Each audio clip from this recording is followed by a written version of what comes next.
What's up, hockey players? Today we're going to talk about skates. So I coach a 2009 birth year team and a 2013 birth year team, so first year squirts. And one of the things I like to do is get the players to take care of themselves and take responsibility for their gear and getting dressed. So we're going to go over how to tie our skates today. So to start, you want to make sure that our laces are nice and loose, and I'm only going to demo on my left foot here. So we want to start towards the bottom of the skate, and I'm going to grab one above the first set of loose laces, dig the fingers in, I'm going to lift my toes, pull up, and then I'll push my foot down as I pull against it. And that's going to get the skate laces nice and tight and snug. And we're going to repeat this process all the way up the boot.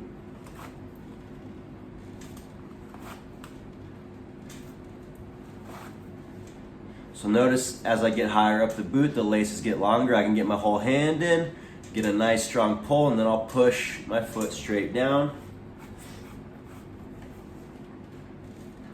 And we want to grab a little closer towards the edges as opposed to the tops here as the laces get longer, so I have better leverage and can get the boot nice and tight. Now, once I get to the ends, we're going to do the same thing. Grab towards the edges of the skate, lift the toes, pull, push down, and now from here we're going to cross over and we're going to do 2 to 3 loops. So 1, 2, 3, and then we'll cinch it down. So the reason we do the 3 loops here is it keeps these portions of the laces interlocked, so that way when I'm skating they don't come undone. And then we'll cross over again, tighten it down, and then we'll do our 2 loops. So now we have a nice tight skate. Now that we know how to tie our skates, here's a couple tips and tricks to help with that process. First, ensure you have the right size laces for your skates when you do get new laces. So always check the back of the lace box to ensure that you have the corresponding laces that match the boot size.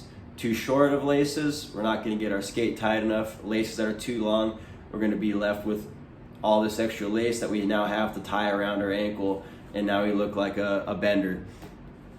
Second, it's extremely important that we get these upper laces nice and tight. When I'm skating, my knees and my shins are traveling forward, pushing my tongue forward, and that's going to put a lot of stress on these upper laces, and over time they could get loose. So use that double or triple under to get it nice and tight. And third, practice. If you're a young player, first year squirts, and you want to learn how to get yourself dressed and take care of your gear because you're a hockey player, practice at home first, right? Get the skates on, give it a couple rounds, so that when you get to the rink, you can get yourself dressed, get your skates on, and get on the ice and have some fun. Another thing to keep in mind is everyone's going to have their own preferences as far as skate tightness. So make sure, again, you practice so that way you can find what works for you. So I hope you found this video helpful. Don't forget to leave a comment so I know what you guys want to learn next. Don't forget to like, please subscribe, and share this with a bender. Thanks for watching.